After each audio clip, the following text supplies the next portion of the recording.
London, 1801. The rain fell in sheets across Mayfair, turning the cobblestones into mirrors that reflected the gaslights like fallen stars. Inside the grand ballroom of Blackwood House, however, the world sparkled with a different kind of illumination. Chandeliers dripping with crystals, silks that whispered secrets with every movement, and jewels that caught the candlelight and threw it back in defiant bursts of colour. Duke Adrien Blackwood stood at the edge of the festivities, a glass of brandy untouched in his hand, watching the parade of London's finest society swirl before him like a kaleidoscope of ambition and pretense. He was 32 years old and had everything a man could desire: wealth that could purchase kingdoms, influence that extended from Parliament to the Prince Regent's inner circle, and a face that had been described by more than one bold society matron as devastatingly handsome. His dark hair fell in waves that he refused to powder in the old fashion, and his grey eyes held an intelligence that most found either captivating or unsettling, depending on whether they stood to benefit from his favour or feared his displeasure. Tonight, those eyes surveyed the room with the detachment of a man who had seen this performance 1,000 times and found it increasingly hollow. Lady Catherine Ashford glided toward him, her emerald gown cut daringly low, her smile practiced and perfect. She was the season's most celebrated beauty, the daughter of an earl, and exactly the sort of woman everyone expected Adrien to marry. She had been throwing herself in his path for months with a persistence that might have been admirable if it weren't so transparent. "Your Grace," she breathed, executing a curtsy that managed to display her considerable assets while maintaining the barest pretense of propriety. "Such a magnificent ball. You've outdone yourself." "Lady Catherine," Adrien acknowledged with a slight bow, "I'm pleased you're enjoying yourself." She moved closer and he caught the scent of her perfume, something French and expensive and utterly forgettable. "I wonder if you might honour me with a dance. The waltz is just beginning and I should hate to waste such lovely music." Adrien opened his mouth to decline politely when something shifted in the air of the ballroom. It was nothing tangible, nothing anyone else would have noticed, but he felt it like a change in atmospheric pressure before a storm. His gaze swept the room, searching for the source of his unease, and then he saw her. She stood near the entrance, half hidden behind a marble column, and for a moment Adrien thought his mind had conjured her from the depths of memory and longing. Elena Hawthorne. The name burned through his consciousness like lightning. She wore a simple gown of dove grey, utterly out of place among the peacock splendour of London's elite, and her dark hair was pulled back in an unfashionable but elegant chignon. But it was her eyes, those extraordinary violet eyes that had haunted his dreams for 3 years, that held him transfixed across the crowded room. Lady Catherine was still speaking, her words washing over him like meaningless noise. Without a word of explanation or apology, Adrien walked away from her, moving through the crowd with the single-minded purpose of a man who had just seen salvation or damnation and couldn't quite tell which.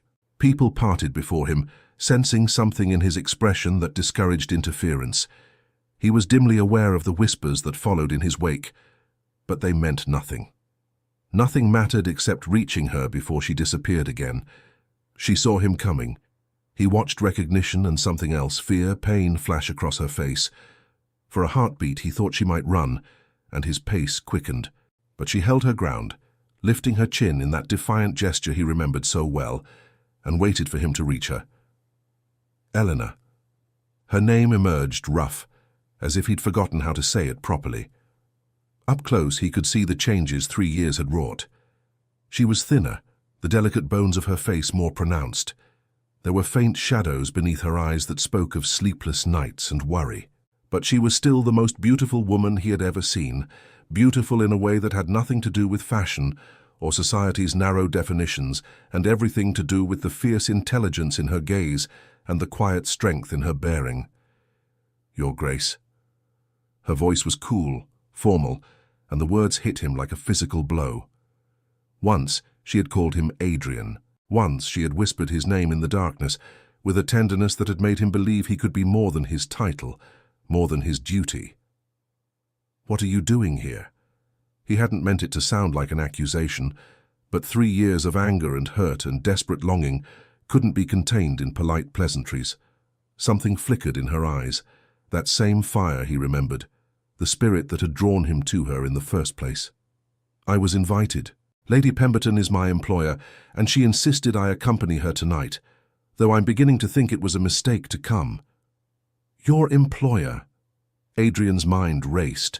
The last he had known, Eleanor was the daughter of a respected physician, educated far beyond what was typical for women of her station, with dreams of opening her own school for girls. "What happened to your father?" Pain lanced across her features so quickly he almost missed it. "He died 2 years ago. Consumption." The words hit him like a fist to the gut. Dr. Hawthorne had been a good man, one of the few people in London who had treated Adrien as something more than a title to be courted or a purse to be plundered. "Eleanor, I'm so sorry. I didn't know." "How could you?" Her voice was quiet but edged with something sharp. "You made it quite clear 3 years ago that you wanted nothing more to do with me or my family." Adrien felt the accusation like a blade between his ribs, made more painful because it held a grain of truth twisted into a weapon. "That's not what happened, and you know it." "Do I?" She glanced around again, clearly uncomfortable with their public venue. "Your Grace, this is neither the time nor the place for this conversation. Lady Pemberton will be looking for me, and you have guests to attend to. I should never have come." She turned to leave, and something inside Adrien snapped. He caught her wrist, his grip gentle but firm. "Don't. Please, not again. Don't run from me again." Elena looked down at his hand on her wrist, then back up at his face. For a moment he saw everything he'd lost reflected in her eyes, the connection they'd shared, the understanding, the possibility of something real in a world built on pretense. Then her expression shuttered, and she carefully extracted her arm from his grasp. "I didn't run from you, Adrien." His name in her mouth was both a benediction and a curse. "You pushed me away the moment your world demanded it. You chose your title, your reputation, your precious standing in society. You chose all of that over me. So don't you dare act as if I'm the one who left." Before he could respond, before he could explain or defend or beg, she slipped into the crowd and vanished, leaving him standing alone in a ballroom full of people, feeling more isolated than he had in 3 years of carefully cultivated solitude. He had spent 3 years trying to convince himself that what they'd shared was an infatuation, a temporary madness brought on by loneliness and her unconventional appeal. 3 years telling himself that duty and honor demanded he marry someone suitable, someone who understood the weight of his title and the responsibilities that came with it. 3 years pretending that he could be content with a loveless alliance that would produce heirs and maintain the Blackwood legacy. 3 years lying to himself, because seeing Elena again, hearing her voice, catching the scent of lavender that always clung to her hair, it had torn down every wall he'd built, every rationalization he'd constructed. The truth was undeniable and devastating. He had never stopped loving her, not for a moment, not for a breath. The rest of the evening passed in a blur of forced pleasantries and diplomatic smiles. Adrien played his part perfectly, but every moment his awareness tracked through the room, searching for a glimpse of dove grey, listening for a particular voice that never came again. Eleanor had left, slipping away like morning mist, and the absence felt like a physical ache. It was past 3 in the morning when the last guests finally departed, and Adrien retreated to his study with a bottle of brandy and a determination that bordered on obsession. He stood at the window, looking out over the rain-soaked streets of Mayfair, and allowed himself to remember. He had met Elena Hawthorne 4 years ago, under circumstances that society would have deemed entirely inappropriate. Her father, Dr. Hawthorne, had been summoned to Blackwood House to treat one of Adrien's servants who had fallen seriously ill. Adrien, unable to sleep and wandering his own halls, had encountered the doctor leaving just before dawn, and invited him to share a cup of coffee before facing the cold morning. Dr. Hawthorne had accepted, and over the next hour, Adrien had discovered a man of remarkable intelligence and integrity who treated a duke with the same respect he would afford any other human being, no more, no less. It had been refreshing beyond measure. When the doctor mentioned that his daughter served as his assistant and shared his passion for healing, Adrien had been intrigued.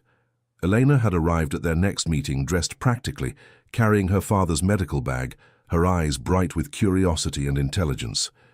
She had none of the simpering deference he was accustomed to from women of society. When he asked her opinion on a medical matter, she answered directly, citing research and case studies, debating points with a precision that would have put most Oxford scholars to shame. She challenged him, made him think, made him laugh. By the end of that first meeting, Adrien had been fascinated. By the end of the second, he had been in love. It had been a slow-burning thing at first, built on conversations and shared interests, and a growing recognition that here, finally, was someone who saw him as simply Adrien rather than the Duke of Blackwood. They had begun meeting in secret, not because their interactions were improper in the physical sense, but because they both understood that society would never accept a duke's interest in a physician's daughter. Somewhere in those stolen hours, friendship had deepened into something more profound. Perhaps it was the afternoon in the British Museum when she had explained the Rosetta Stone with such passion that he'd forgotten to listen to her words and simply watched the way her eyes lit up with excitement. Perhaps it was the evening in Hyde Park when she had challenged his assumptions about class and privilege with such fierce conviction that he'd wanted to both argue with her and kiss her. By the time he fully recognized what he felt, it was too late. He was irretrievably, devastatingly in love with a woman he could never marry. Because the Duke of Blackwood didn't marry for love.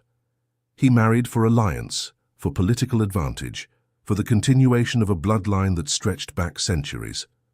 Elena Hawthorne, for all her brilliance and beauty and the way she made him feel truly alive for the first time in his life, was not appropriate. Then his uncle, the Earl of Pemberton, had paid him a visit. The Earl had been direct, as was his nature. Word had gotten out about Adrien's interest in Miss Hawthorne. Certain members of the ton were beginning to talk. The Prince Regent himself had expressed concern. "You have a responsibility," his uncle had said, his voice heavy with disappointment. "Not just to your family name, but to everyone who depends on you. You are not simply a man, Adrien. You are a duke. Your marriage will affect hundreds, perhaps thousands of lives. You cannot be selfish enough to let your heart dictate decisions that will have such far-reaching consequences." The words had landed like hammer blows. His uncle was right. He had responsibilities that extended far beyond his own desires. More than that, marrying Elena would destroy her. Society would never accept her. She would be constantly compared to other duchesses and found wanting. She would be cut by former friends, whispered about at every gathering. Her dreams of opening a school would be impossible. Her father's medical practice would suffer. If he truly loved her, his uncle had argued, he would let her go. Adrien had sat in this very study that night and made the hardest decision of his life. He had written to Elena, telling her that their relationship had been a mistake, that he had allowed himself to forget his obligations, that he wished her well, but could not continue seeing her. He had not explained. He had simply ended it, quickly and decisively.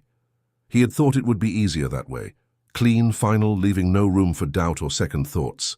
He had convinced himself that she would be hurt initially, but would eventually understand and move on to a life better suited to her. He had been a fool. Elena hadn't responded to his letter. She had simply disappeared. When he had finally broken down weeks later and gone to her father's house, he had found it empty. Dr. Hawthorne's new address was in a less fashionable part of London, and when Adrien had tracked him down, the doctor had received him with a coldness that had cut deeper than anger would have. "My daughter is no longer in London," Dr. Hawthorne had said, his voice clipped and formal. "I have sent her to stay with relatives in the country where she can recover from the disappointment of believing that a man of honor lived behind a noble title. I suggest, Your Grace, that you forget you ever knew her and allow her the same courtesy." Adrien had left and he had tried to forget. He had courted appropriate ladies and attended appropriate functions and played the role of the perfect duke. And every single day he had felt Elena's absence like a missing piece of his soul. Now she was back, not by choice apparently, but driven by circumstances, her father's death, the need for employment. And she hated him. The look in her eyes tonight had made that abundantly clear. Adrien set down his brandy glass with a decisive click. He had lived with his mistake long enough. He had been dutiful, responsible, appropriate for 3 years. And what had it gained him? Nothing but empty halls and emptier days. If fate was giving him a second chance, if Elena was back in London, within reach, still unmarried, then he would not waste this opportunity. He would fight for her. Consequences be damned. The decision should have felt reckless or frightening. Instead, it felt like the first truly right thing he had done in years. Adrien spent the following days in a state of controlled urgency that would have been unrecognizable to anyone accustomed to his usual measured demeanor. He made careful inquiries about Lady Pemberton's household, speaking discreetly with servants and acquaintances, piecing together information about Elena's current situation. He learned that she resided there as a combination companion and tutor to the lady's grandchildren, that she kept to herself and rarely ventured into society, that she had become known for her quiet competence and gentle way with the children. And he discovered with some irony that Lady Pemberton was indeed the wife of his uncle, the Earl of Pemberton. The same uncle who had convinced him to abandon Eleanor now employed her, apparently unaware of their history. The universe, Adrien reflected bitterly, had a dark sense of humor. He considered calling upon Lady Pemberton directly, but dismissed the idea almost immediately. She was a notorious gossip, and any unusual attention from him would be noted and discussed throughout London within hours. No, he needed to be more subtle, to create an opportunity to speak with Elena privately without drawing the immediate attention of the ton. He needed time and space away from prying eyes. It was Marcus who inadvertently provided the solution. They were at their club one evening, and Adrien was doing a poor job of pretending to pay attention to the card game before them. Marcus was studying his cards with the intense concentration of a man who was losing badly at whist when he mentioned, almost offhandedly, that Lady Pemberton was hosting a small house party at her country estate in Surrey the following week. "Just family and close friends," Marcus said, discarding a card. "My mother received an invitation and is dragging me along. Apparently it's all very informal. Walks in the countryside, quiet dinners, that sort of thing. Your uncle will be there, naturally, and you know how he appreciates your company. You should come." Adrien's mind raced ahead, seeing possibilities unfold. A country house party would provide numerous opportunities for private conversation, away from the watchful eyes of London society. The informal atmosphere would make it easier to engineer moments alone with Elena. And if his uncle was there, perhaps it was time to begin the difficult conversations that would need to happen if he was serious about pursuing Elena again. "Is it too late to secure an invitation?" Adrien asked, trying to keep his voice casual despite the sudden urgency thrumming through his veins. Marcus glanced up in surprise, one eyebrow raised. "I wouldn't think so. Lady Pemberton would be thrilled to have you, the Duke of Blackwood at her house party. She'd dine out on that story for months. Why the sudden interest in a quiet gathering in Surrey? I thought you were courting Lady Catherine and couldn't spare time away from London." "I'm not courting anyone," Adrien said more sharply than he intended. He took a breath, moderating his tone. "Send word to Lady Pemberton that I would be honored to attend, if she'll have me." Marcus gave him a searching look that suggested he wasn't buying the casual explanation, but he was too good a friend to press when Adrien clearly didn't want to elaborate. "I'll send word in the morning. Though I have to say, you're acting rather odd lately. Ever since your ball last week, you've been distracted. Is everything all right?" "Everything is about to be," Adrien said cryptically, "or it will be a complete disaster. I'm not yet certain which." The invitation arrived the next day, written in Lady Pemberton's elaborate hand, expressing her absolute delight that her dear nephew would be joining their humble gathering. Adrien read it with grim satisfaction, mixed with anxiety. He had his opportunity. Now he simply had to ensure that Elena didn't flee the moment he arrived, and that he could find the words to explain 3 years of mistakes and regret in a way that might possibly earn him a second chance. He spent the intervening days preparing, though he wasn't entirely sure what he was preparing for. He visited Dr. Hawthorne's grave in Highgate Cemetery one rainy afternoon, standing alone among the weathered headstones while he apologized to a man who could no longer hear him. He told the doctor about seeing Elena again, about his plans to fight for her this time, about his hope that somehow he might earn the forgiveness he didn't deserve. The rain mixed with tears on his face, and he stayed there until the groundskeeper gently reminded him that the cemetery would be closing soon.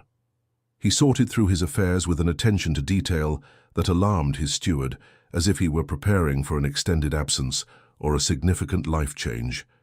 He reviewed estate accounts, signed documents that had been waiting for his attention, and made provisions for various contingencies. His steward asked if His Grace was planning to travel abroad, and Adrien had simply said that he was preparing for the future, whatever form it might take. He wrote and discarded a dozen letters to Elena, each one an attempt to explain the inexplicable, to justify the unjustifiable, to somehow convey in words the depth of his regret and the strength of his enduring love. But every attempt felt hollow, inadequate to the task. How did one apologize for breaking someone's heart?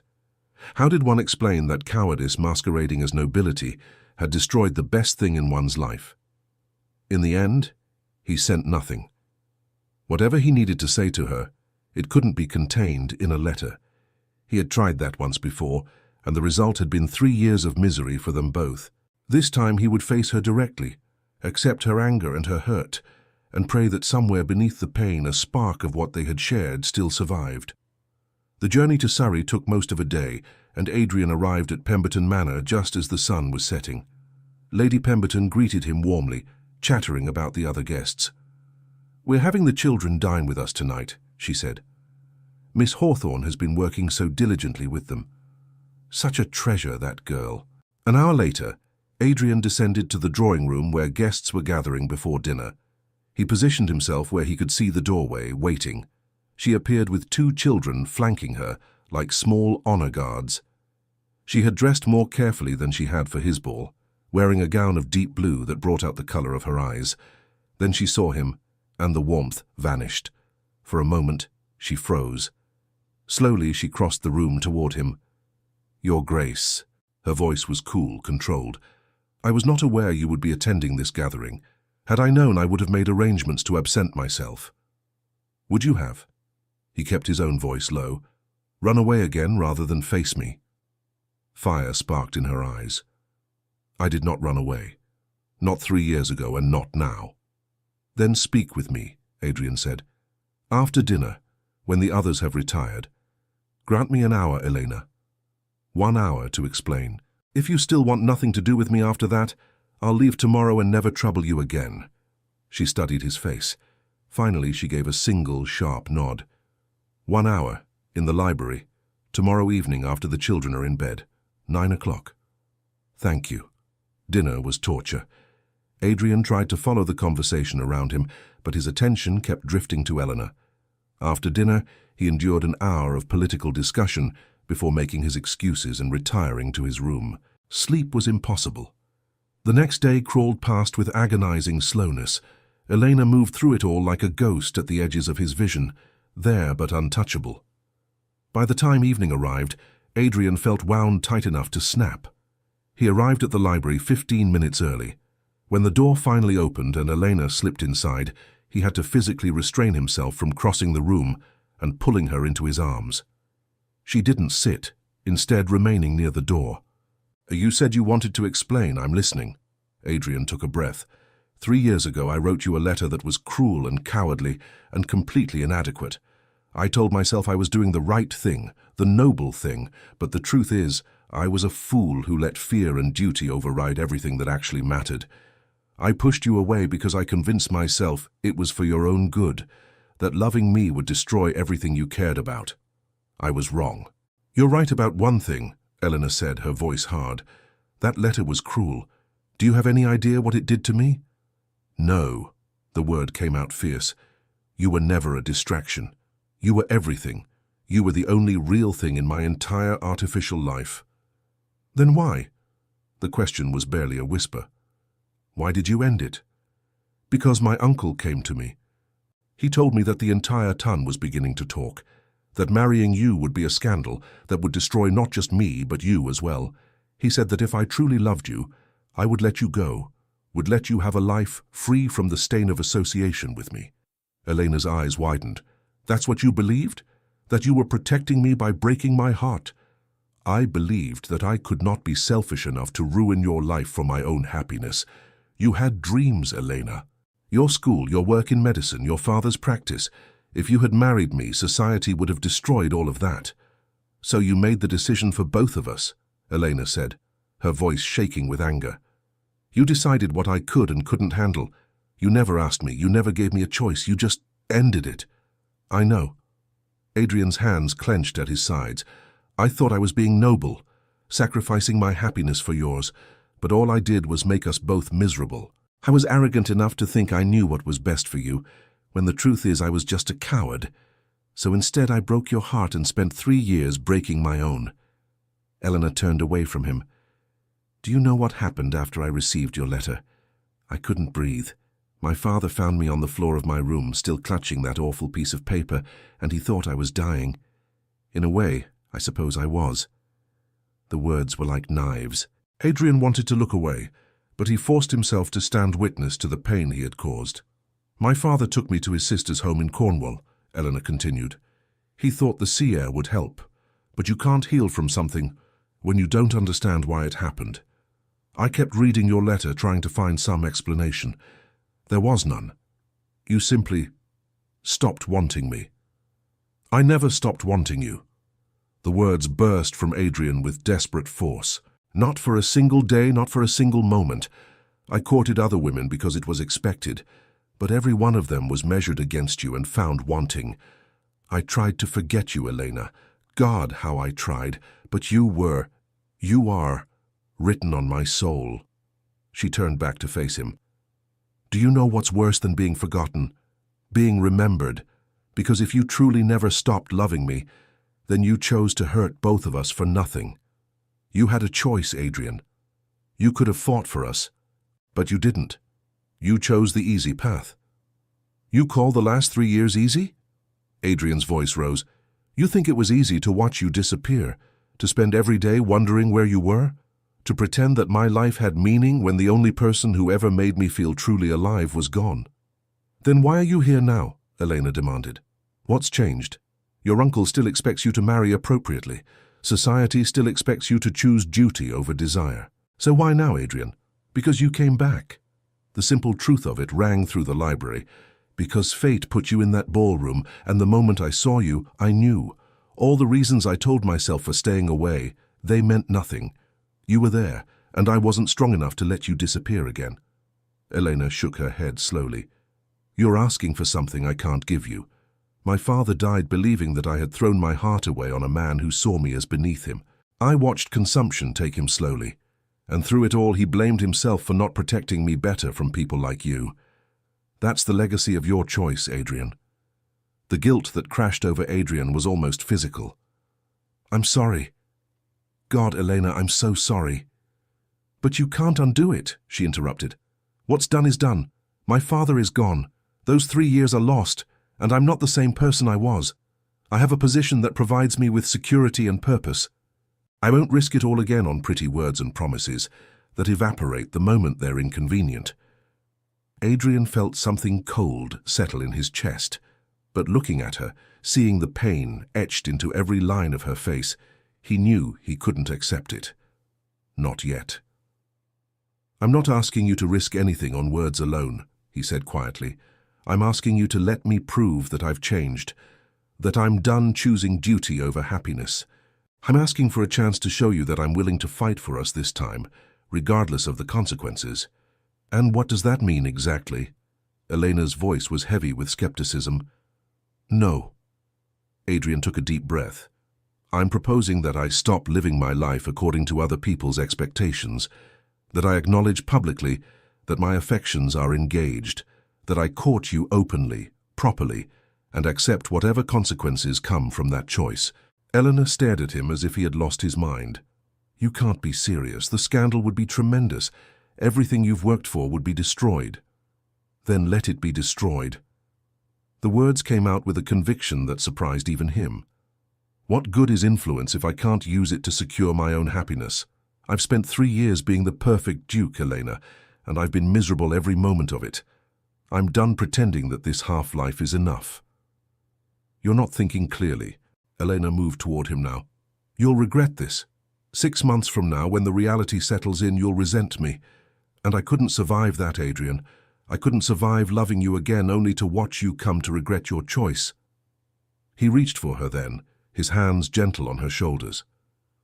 I have lived with regret for 3 years.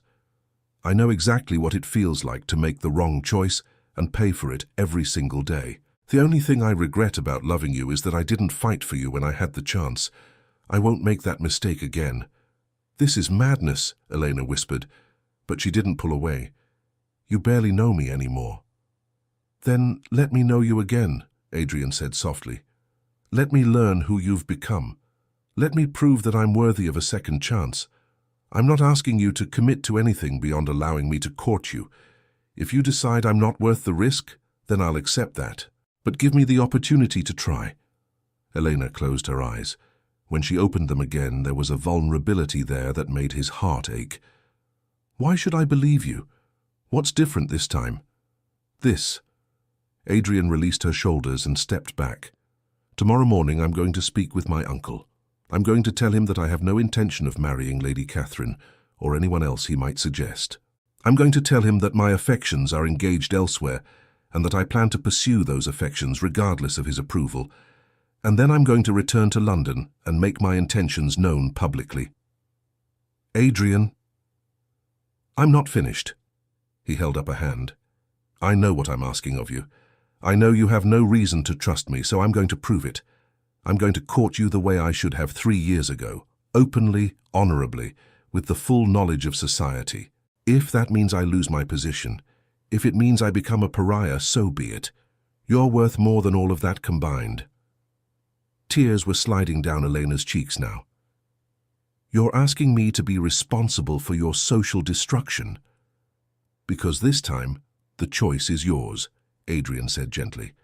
"I'm not deciding for you what you can or cannot handle.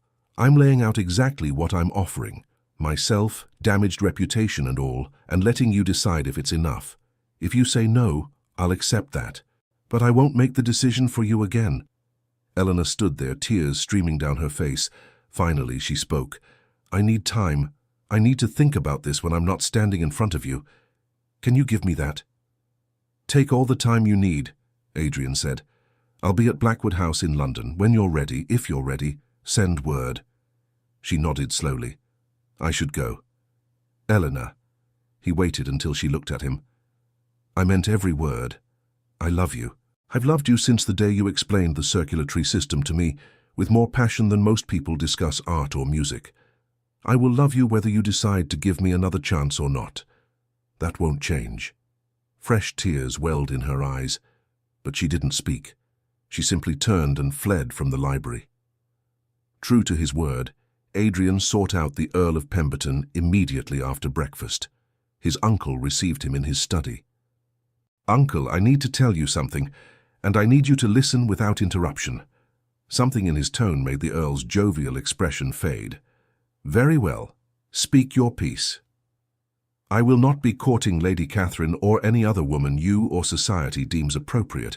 Adrien kept his voice level.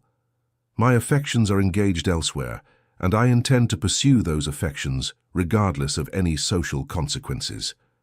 The Earl's face began to redden. "Now see here. You told me 3 years ago that I had a responsibility to my family. You convinced me that personal happiness was selfish when weighed against duty. I listened to you then, and it was the greatest mistake of my life." Adrien met his uncle's gaze steadily. "I'm done making that mistake." "You're talking about that girl," the Earl said. "Miss Hawthorne." "Adrien, for God's sake, she's completely unsuitable." "She is the woman I love," Adrien interrupted. "And I am going to court her. I wanted you to hear it from me first, but make no mistake, Uncle.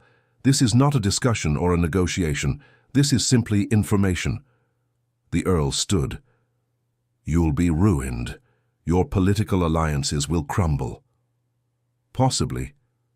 Adrien felt a strange calm settling over him. "But I'll have what matters. I'll have a chance at genuine happiness instead of a lifetime of emptiness dressed up as duty." "You're a fool," his uncle said. "Perhaps," Adrien acknowledged, "but I'd rather be a fool in pursuit of love than a success drowning in regret. I've tried it your way, Uncle. Now I'm going to try mine." He left before the Earl could respond, feeling lighter than he had in years. He departed Pemberton Manor within the hour. He didn't see Eleanor before he left, though he looked for her. Perhaps it was better that way. Now he had to prove through action that his words were more than empty promises. The journey back to London gave him time to plan. He would need to speak with his solicitor. He would need to shore up alliances with friends he could trust. But first, he needed to make a grand gesture, something public, something that would make his intentions crystal clear to both Eleanor and society. The idea came to him as his carriage rolled through the outskirts of London, and it was perfect. It was also completely scandalous, utterly inappropriate, and exactly the sort of thing that would set the ton buzzing for months. Adrien spent the next 2 days in a flurry of activity. He met with his solicitor, who was horrified but dutiful. He spoke with Marcus, who listened and then clapped him on the shoulder. "About bloody time. I've been watching you die slowly for 3 years." He made arrangements with various merchants and craftsmen. On the evening of the 3rd day, everything was ready. Adrien stood in his study, looking at the documents spread across his desk, and knew there was no turning back. Once he did this, there would be consequences he couldn't control or predict. But Elena would know. She would know that he meant every word. Adrien sent word to every major newspaper in London. He placed announcements in the Times, the Morning Post, the London Gazette. And then he commissioned something that would either be remembered as the height of romance or the depths of foolishness. The morning his announcement appeared in the Times, London erupted in scandal. The Duke of Blackwood had publicly declared his intention to court Miss Elena Hawthorne, companion to Lady Pemberton, possessing neither title nor fortune. The notice was simple but devastating. The Duke of Blackwood wishes to make known his sincere and honourable intentions toward Miss Elena Hawthorne, and respectfully requests that she grant him the opportunity to prove himself worthy of her regard. By noon, Adrien's calling room was filled with visitors expressing shock, disappointment, and a few their support. Lady Catherine's father arrived, demanding to know what had possessed Adrien. Adrien apologized sincerely for any pain caused and did not budge from his position. His uncle came, angrier than Adrien had ever seen him. They argued for an hour, but Adrien remained unmoved. Finally, the Earl departed with a warning that Adrien was on his own. Marcus came last, bearing whiskey and a grin. "You've certainly set the cat among the pigeons. Half the men at White's are calling you a fool, and the other half are secretly envious." "And what of Miss Hawthorne?" Adrien asked. "Ah, that's the question, isn't it? She's still at Pemberton Manor as far as anyone knows. No one knows if she's seen the announcement or how she's reacted to it." 2 more days passed with no word from Elena. Adrien endured his meeting with the Prince Regent, who expressed severe disappointment. Adrien thanked him for his concern and politely declined to reconsider. He attended a dinner where the atmosphere was distinctly chilly. He received letters from distant relatives expressing dismay and a few old friends offering support. And still no word from Elena. On the 3rd day, a letter arrived. Adrien's hands shook as he recognized the handwriting. "Your Grace, I have seen your announcement.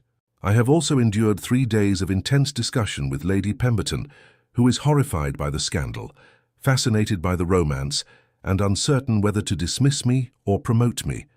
She has given me a week's leave to come to London and speak with you in person. What you have done is either the most romantic gesture I have ever witnessed or the most foolish. Part of me is furious with you for making such a decision so publicly. Part of me is terrified that you will come to regret this grand gesture, and part of me, the part I have been trying so desperately to ignore, wants to believe that you mean every word. I will arrive in London tomorrow afternoon. I will stay at the Ashford Hotel.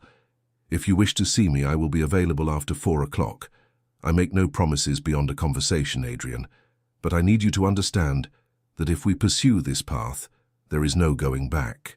If I reject you now, it will be the subject of gossip for months. If I accept you, we will both bear the consequences for the rest of our lives. Come to me tomorrow, and we will talk. But come prepared to convince me that this is more than romantic impulse. Show me that you truly understand what you are asking of both of us." Eleanor Adrien read the letter 3 times. She hadn't said yes, but she hadn't said no. She was giving him another chance. It was more than he deserved and everything he had hoped for. He spent the rest of the day preparing. Not preparing what he would say, those words came from his heart. but preparing what he would show her, evidence that his devotion was more than words. He gathered documents, letters, proof of the choices he had already made. He wanted her to see exactly what he was offering. The next afternoon found Adrien standing outside the Ashford Hotel at precisely 4 o'clock, his heart pounding. He climbed the stairs to her room, feeling the weight of everything riding on the next hour. Elena answered his knock almost immediately. She wore a simple day dress of pale green. In the afternoon light, she looked achingly beautiful and heartbreakingly uncertain. "Your Grace," she said formally. "Adrien," he corrected gently. "Please, Elena. Just Adrien." She stepped aside to let him enter. She gestured for him to take a chair, then sat across from him. "You've caused quite a scandal," she said. "I know." Adrien leaned forward. "I meant to. I needed you to understand that I was serious, that this wasn't empty words. I needed society to know, to make it impossible for me to retreat or change my mind." "And have you?" Eleanor asked quietly. "Changed your mind, now that you've felt the consequences?" "No." The word was absolute. "If anything, the last few days have only confirmed that I made the right choice. I've lost some political appointments. I've been cut by people I thought were friends. My uncle has disowned me, at least temporarily. The Prince Regent is furious with me." He paused. "And I have never been more certain of anything in my life, because all of that, all the power and influence and social standing, it means nothing without you. I've had it all for 3 years and I've been miserable. I would rather be a pauper with you than a duke without you." Elena's eyes glistened with unshed tears. "You say that now, but what about in 5 years, 10, when you realize what you've sacrificed and you resent me for it?" "Then I'm a fool who didn't deserve you in the first place," Adrien said. "But I don't believe that will happen. Do you know why?" He reached into his jacket and withdrew a sheaf of papers. "Because I've been making choices, Elena. Real choices with real consequences. Let me show you." He spread the documents across the small table between them. "This is a letter from the Education Reform Committee, accepting my resignation. I resigned, Elena. I didn't wait to be pushed out. I chose to step down because their work is not as important as being with you." He placed another document on top. "This is a deed to a property in Bloomsbury. It has space for classrooms, a library, room for boarders. I've purchased it and put it in trust specifically for establishing a school for girls, the school you always dreamed of opening. Whether you marry me or not, it's yours. Your dream shouldn't die because I was too cowardly to fight for it 3 years ago." Eleanor's hand flew to her mouth, tears spilling over. Adrien continued, his voice thick with emotion. "This is a letter to all my tenants, informing them of reforms you talked about years ago. Better housing, fair rents, education opportunities for their children. I'm trying to be the kind of man you believed I could be." He pulled out another paper. "This is a letter from 3 gentlemen interested in partnering with me on medical research initiatives. Dr. Hawthorne's work shouldn't be forgotten. I've set aside funds to ensure that happens, to create a foundation in his name that will support medical advancement. Your father believed in using knowledge to help people. I want to honor that." Elena was openly crying now. He set down the final document. "And this is a new will. I've restructured everything. If I die, half maintains Blackwood House and the title's obligations, and half in trust supports the school, the medical foundation, and you. You'll never have to depend on anyone. You'll be free to pursue your work, your dreams. Because even if you choose not to marry me, I want you to have the life you deserve." He sat back, drained. "These are not promises of what I'll do, Elena. These are things I've already done. Choices I've already made. I'm asking you to look at my actions and judge whether they demonstrate the kind of man I want to be, the kind of man you need me to be." Elena stood abruptly and turned toward the window, her shoulders shaking with silent sobs. Adrien remained seated, giving her space. Long minutes passed in silence. When she finally spoke, her voice was hoarse. "Why didn't you do this 3 years ago?" "Because I was a coward," Adrien said simply. "Because I convinced myself that duty was more important than love. Because I believed the lies society tells us, that reputation matters more than happiness. I was wrong, Elena, about all of it, and I've spent 3 years paying for that mistake. She turned to face him. I loved you so much. Do you have any idea how much? I would have given up everything for you. But you didn't ask. You made the decision for me, and that hurt worse than anything. I know. Adrien stood, moving toward her but stopping just out of reach. And I can't undo that hurt. I can't give you back those 3 years. All I can do is promise that I will never make that mistake again. I will never decide for you what you can or cannot handle. If we face challenges, and we will, we'll face them together. If society cuts us, we'll build our own society. But we'll do it together, as partners. Or not at all. Elena wrapped her arms around herself. I need you to understand something. If I agree to this, there is no going back. We will be bound together by scandal, if nothing else. Every difficulty we face, you cannot blame me for them. You cannot look at me with regret. I won't, Adrien said, because I haven't lost anything that matters. I've gained everything, if you'll have me. She studied his face, searching. Whatever she saw must have satisfied her, because she took a shaky breath and nodded. Then you may court me, Adrien Blackwood. Properly, publicly, and prepare yourself for the consequences. Because I will not make this easy on you. I will test your resolve at every turn, and if I see even a hint that you regret this choice, I will walk away and never look back.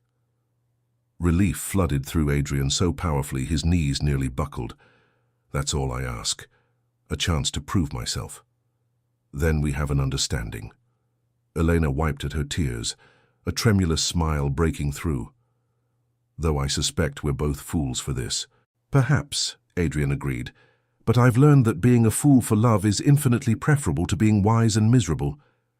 And then, because he couldn't help himself any longer, Adrien closed the distance between them and pulled her into his arms. She came willingly, her head against his chest, her arms wrapping around his waist. They stood there in the afternoon light, holding each other, and for the first time in 3 years, Adrien felt whole. I love you, he whispered into her hair. I never stopped. I never will. I know, Elena murmured, and God help me, I still love you too. I tried not to, but I couldn't. You've always been there in my heart. I just needed to know you felt the same way.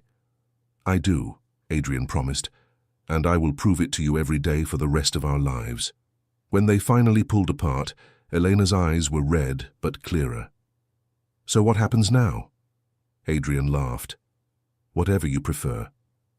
Though I suspect after the announcement in the Times, traditional propriety might be a lost cause. Probably, Elena agreed. But let's try anyway. I'd like to do this properly, Adrien. Courting walks in the park, visits with chaperones, time to truly know each other again. We need to learn who we've become before we decide who we'll be together. Wise as always, Adrien said. Then we'll do it your way. A proper courtship, however unconventional the circumstances. Let them watch, Elena said with a flash of spirit. Let them see that love can triumph over convention. Maybe we'll inspire someone else to be brave enough to follow their heart. Adrien lifted her hand to his lips. Then we'll give them a romance worth watching. Starting tomorrow, I'd like to call on you properly. Flowers, chocolates, respectful conversation, the whole traditional courtship experience. I'd like that, Elena said softly. But Adrien, no more grand gestures without consulting me first. We're partners in this. Your decisions affect both of us now. Agreed, Adrien said immediately, though I reserve the right to surprise you occasionally with romantic gestures. That I can accept, Elena said, her smile growing warmer. Now, you should probably go. I'd rather not add spending the evening alone in a hotel room with a gentleman to my list of scandals just yet. Adrien reluctantly agreed. At the door, he turned back. Tomorrow, then? Around 2 o'clock? Tomorrow, Elena confirmed. And Adrien, thank you for fighting for me this time, for choosing love over duty. It means more than you know. Everything I have is worthless without you, Adrien said simply. Tomorrow cannot come soon enough. The following months unfolded like a dream.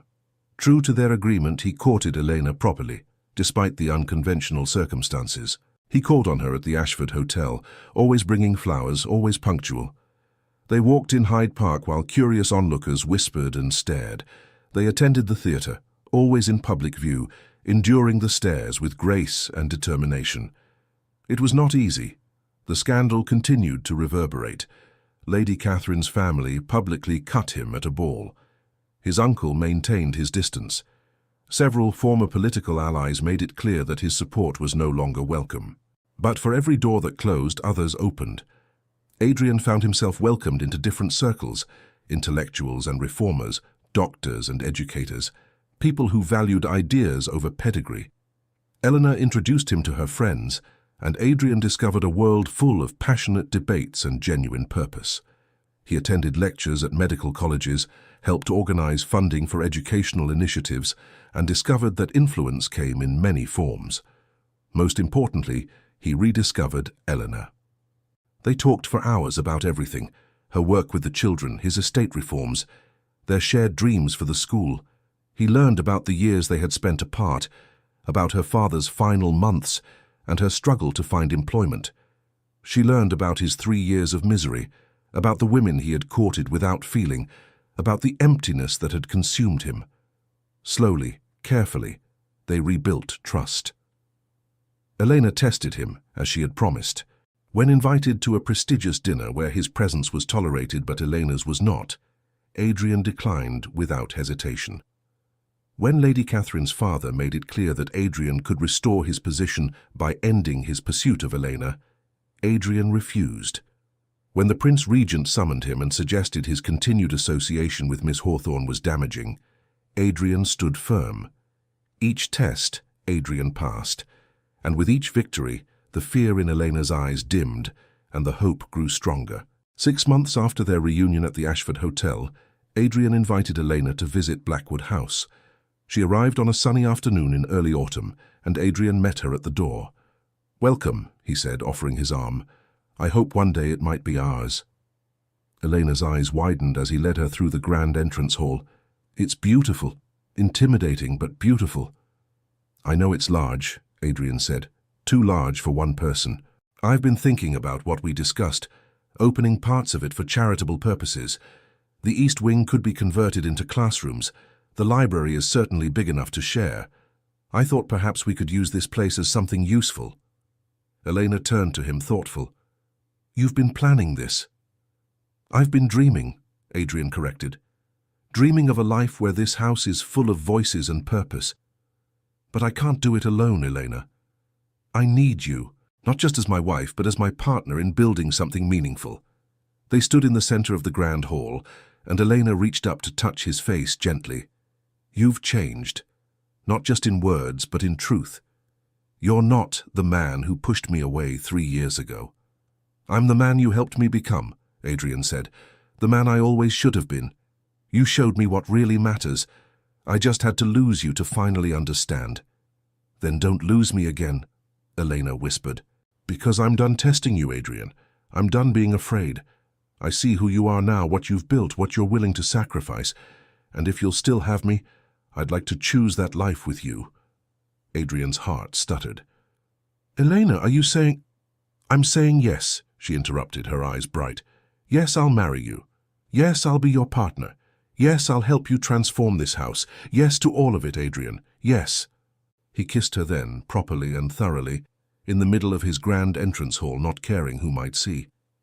When they finally broke apart, both breathless and laughing, Adrien pulled a small velvet box from his pocket. "I've been carrying this for weeks," he admitted, opening it to reveal a ring, a beautiful sapphire surrounded by small diamonds. "The sapphire reminded me of your eyes. Say you'll wear it." "I will," Elena said, her voice choked. "Oh, Adrien, it's perfect." He slid the ring onto her finger, and they stood together, hands clasped, beginning to believe that perhaps they had finally found their way to happiness. The announcement of their engagement sent fresh shockwaves through London society. Some were scandalized. Others declared it the most romantic story they had ever witnessed. The Prince Regent attended their wedding, which surprised everyone. His Royal Highness made it clear that while he disapproved politically, he admitted a grudging respect, for a man who would risk everything for love. The ceremony was held at St. George's, Hanover Square, a public declaration of their union. Elena wore a gown of ivory silk, simple but stunning, and she walked down the aisle with her head held high. Adrien thought she had never looked more beautiful, and when she reached his side and placed her hand in his, he felt complete for the first time in his life. They spoke their vows clearly, both meaning every word. They had already proven their commitment before ever speaking them. Now they simply made it official. The wedding breakfast was held at Blackwood House, transformed with flowers and music. Adrien had invited not just members of society, but also Elena's friends, medical colleagues of her father's, and various reformers. It was an eclectic mix that set tongues wagging, but it was genuine, warm, full of well wishes from people who actually cared. As evening fell and guests began departing, Adrien found Elena standing alone in the ballroom, looking out at the gardens. He approached silently, wrapping his arms around her waist. "Regrets?" he asked softly. "None," Elena said firmly. "This day has been perfect. I still can't quite believe it's real." "We have," Adrien confirmed. "You're the Duchess of Blackwood now, though I suspect the worst has already happened. Scandal, disapproval. From here, things can only improve." Eleanor turned in his arms. "Do you regret it? Any of it?" "Not for a moment," Adrien said without hesitation. "I have you, Eleanor. That's all I ever really wanted. Everything else was just noise, but you make me whole. I would do it all again in a heartbeat." "Good," Elena said, kissing him softly. "Because we have a lot of work ahead of us. This house to transform, that school to open, lives to build together." "I'm prepared," Adrien assured her. "As long as that lifetime is spent with you, I'm prepared for anything." Over the following years, they proved that their union was more than romance. It was partnership in the truest sense. The school in Bloomsbury opened 18 months after their wedding, offering education to girls regardless of their family's ability to pay. Eleanor oversaw the curriculum, ensuring her students learned science and mathematics alongside art and literature. Adrien used his remaining influence to push for reforms. He might no longer sit on the most prestigious committees, but he found that working directly with reformers was far more satisfying than political maneuvering had ever been. His estates thrived under new management practices. Blackwood House became known not for glittering balls, but for intellectual salons and charitable events. They had children, 3 of them, 2 daughters and a son, each raised with the expectation that they would use their privilege to serve. The daughters grew up attending their mother's school. The son learned from his father that being a duke meant responsibility to those less fortunate. Adrien's uncle eventually reconciled with them, grudgingly admitting that perhaps the duke had made the right choice. Lady Pemberton became one of their staunchest supporters. The Prince Regent mellowed in his disapproval as he watched the good works flowing from Blackwood House. But more than any external validation, what mattered most to Adrien was the life he and Elena built together. Every morning he woke beside the woman he loved. Every evening they shared dinner and conversation. They disagreed sometimes, argued occasionally, faced challenges like any couple, but they faced them together as partners, never making decisions in isolation. On their 10th anniversary, Adrien took Elena back to the British Museum, where they had spent so many stolen hours during their early courtship. "Do you remember the first time we came here?" he asked. "You explained the Rosetta Stone with such passion that I forgot to listen and just watched you instead." "I remember," Elena said, smiling. "I was so nervous I kept talking faster, worried I was boring you." "You could never bore me," Adrien said. "That was the day I started to fall in love with you. You made everything come alive, Elena. You still do." "And you've become everything I knew you could be," Elena said. "Not just a duke, but a good man, a devoted husband, a loving father, a force for positive change. I'm so proud of you, Adrien." "I'm only those things because of you," Adrien said. "You saw potential in me that I didn't see in myself. Everything good in my life flows from loving you." They kissed there in the museum, this time with no fear, no shame. They were husband and wife, partners in life, and they had earned every moment of their happiness. As they walked hand in hand through the galleries, Adrien reflected on the extraordinary journey. He had been born into privilege, raised to believe that title and duty were paramount. He had nearly destroyed his chance at love by believing those lessons too well. But Eleanor had taught him different truths. That love was worth fighting for, that happiness was not selfish but essential, that a life built on genuine connection was infinitely more valuable than one built on empty prestige. She had shown him that being the Duke of Blackwood could mean using that position to create positive change, to make the world better. He thought about the younger version of himself, the man who had written that cowardly letter, who had convinced himself that pushing Elena away was right. If he could go back, he would tell him the truth. That duty without love is an empty cage. That reputation means nothing if you're miserable. That the greatest risk is not in reaching for happiness, but in settling for less. But perhaps that younger Adrien needed to make those mistakes, needed to experience that loss, in order to forge himself into someone strong enough to defy convention, brave enough to risk everything, wise enough to recognize that Elena was the greatest treasure he would ever possess. The scandal that had once threatened to destroy them had faded to a footnote. New scandals had emerged to capture society's attention. The Duke and Duchess of Blackwood had become an established if unconventional presence. They were never invited to the most exclusive events anymore, never sought out for political alliances. But their home was full of warmth and purpose. Their marriage was strong, and their children were growing up with values that would serve them far better than mere social position. That evening, after they returned from the museum, Adrien and Elena stood together in the library, the same room where Elena had once given him an ultimatum, where he had promised to prove himself worthy. "Do you remember standing here 10 years ago?" Adrien asked. "You told me you would test my resolve, that you would watch for any sign of regret." "I remember," Eleanor said, resting her head against his chest. "I was so afraid, Adrien, afraid of trusting you again, afraid of the scandal." "And now?" Adrien asked. "Now I know," Elena said simply. "I know that you meant every word. I know that you chose me not out of guilt or temporary passion, but out of genuine love. I know that I can trust you completely, because you've proven it 1,000 times over." "I will never stop proving it," Adrien promised. "Every day for the rest of my life, I will show you that you made the right choice. I will love you, support you, stand beside you through whatever comes. You are my partner, my equal, my greatest joy." Elena lifted her face to his, her eyes shining with love and trust. "And you are mine, Adrien, my love, my partner, the man who had the courage to choose happiness over duty, to fight for love when it would have been easier to walk away. I am so grateful that fate brought us back together." They kissed there in the library, surrounded by books and memories, sealing promises that had long since been proven true. Outside, London continued its endless dance. But inside Blackwood House, two people who had nearly lost everything had found exactly what they needed, each other. Years continued to pass, marked by milestones both large and small. Their eldest daughter followed in her mother's footsteps, becoming a teacher and eventually opening a second school location. Their younger daughter surprised them by developing a passion for medicine, studying under doctors who had once worked with her grandfather. She faced tremendous opposition.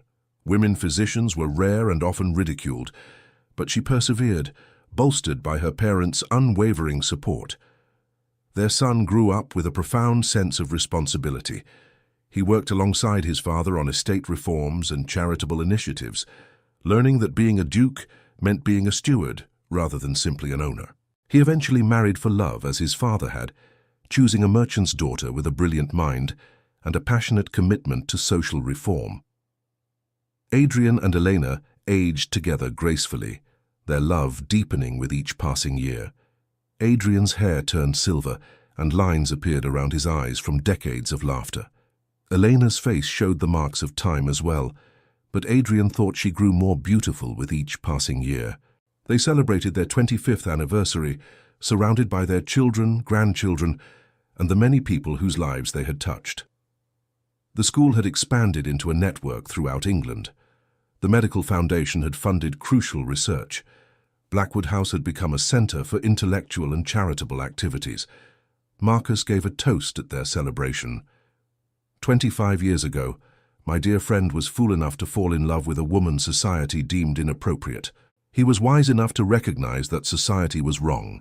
He risked everything for love, and in doing so he gained everything worth having. To the Duke and Duchess of Blackwood, may their example inspire us all to choose love over convention, purpose over prestige. The room erupted in applause. Adrien pulled Elena close. Who would have thought that the reckless choice of a desperate man would lead to all this? It wasn't reckless, Elena corrected gently. It was brave. You knew what you wanted, what mattered, and you fought for it. That's not recklessness, Adrien, that's wisdom. As the celebration continued, Adrien reflected on the extraordinary journey, from their first meeting through painful separation, through scandal and reunion, and finally to this, a life rich with purpose and love and family. Every choice, every sacrifice, every moment of courage had led them here. He thought about all the people who had told him he was making a mistake, that he would regret his choice. They had been wrong. Love had been the foundation, certainly, but what he and Elena had built went far beyond simple romance. They had created partnership, purpose, legacy. They had raised children who understood that privilege came with responsibility. They had used their position to create opportunities. They had shown that it was possible to honor one's commitments without sacrificing happiness, to be true to oneself while still contributing to the greater good. As the evening drew to a close, Adrien found himself alone with Elena in the garden. The moon was full, casting silver light over the carefully tended beds. They walked arm in arm, comfortable in their silence. "Do you ever wonder what would have happened if I hadn't come to that ball?" Elena asked. "If we hadn't seen each other that night?" "I try not to," Adrien admitted. "The thought is too painful. I would have spent the rest of my life going through the motions, never truly living. I would have married someone appropriate, produced heirs, fulfilled my duties, and died having never experienced what we have together." "I would have stayed at Pemberton Manor," Elena said, "teaching the children, comfortable but unfulfilled. I would have convinced myself that I was content. I would have locked away the part of my heart that loved you and pretended it didn't exist. We were both dying slowly," Adrien said, "alive but not living. The 3 years apart taught me that lesson. You can have everything the world says you should want and still be desperately unhappy if you don't have what truly matters." Elena stopped and turned to face him, her hands taking his. "Promise me something, Adrien. Promise me that no matter how many more years we're given, you'll never regret the choice you made." "I promise," Adrien said immediately, fierce with conviction, "loving you, fighting for you, building this life with you. These are the only choices I've ever made that truly matter. Everything else was just noise. You are my purpose, Elena, you and our children, and the work we've done together. That's my legacy, and I'm proud of it." "Good," Elena said, her eyes shining. "Because you are mine too, Adrien. My purpose, my partner, my love. I look at everything we've built, everything we've accomplished, and I know that giving you that second chance was the best decision I ever made." They stood together in the garden, holding each other while the night deepened around them. Inside Blackwood House, their family and friends were settling in, the sounds of laughter drifting out through the open windows.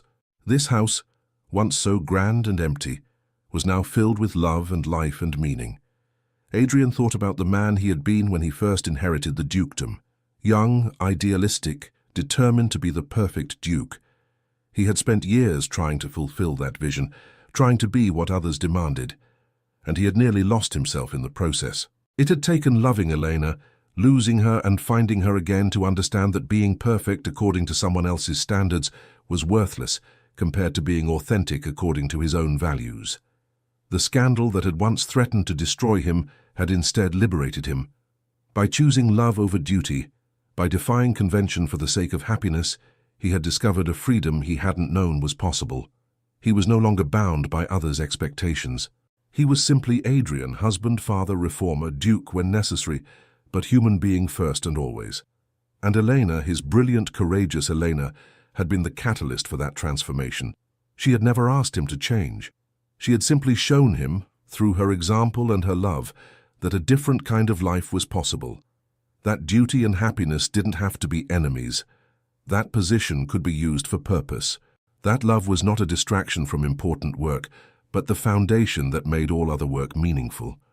As they finally turned to go back inside, Adrien paused on the threshold and looked back at the garden, at the house, at the life they had created together.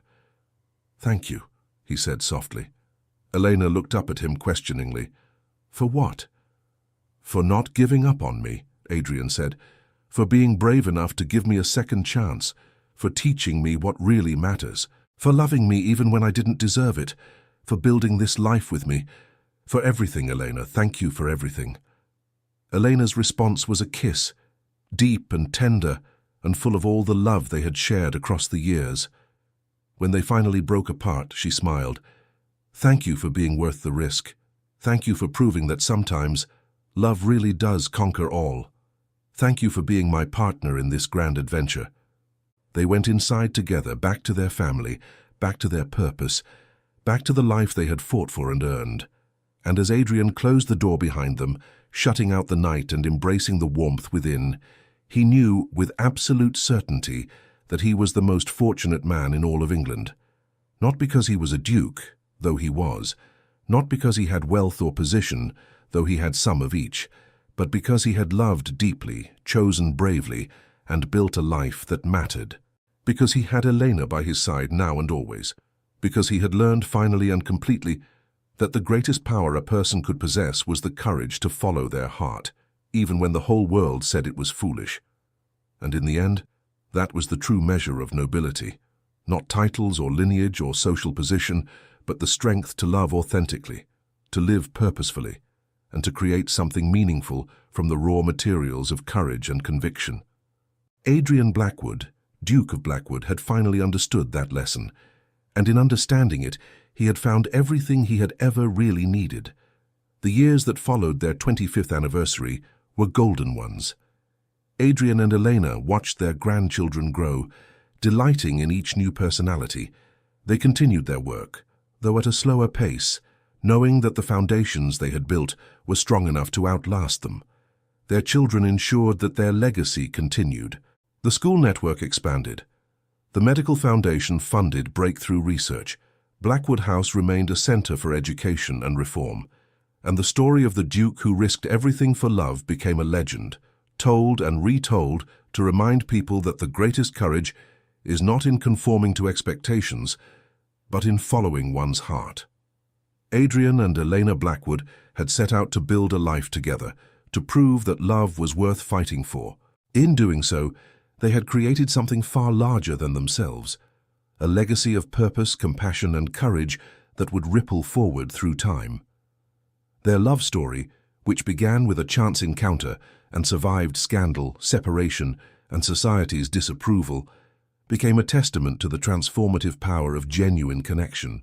It reminded people that the greatest adventures are not found in distant lands or grand achievements, but in the courage to love deeply, to live authentically, and to build something meaningful with another person who shares your values and dreams.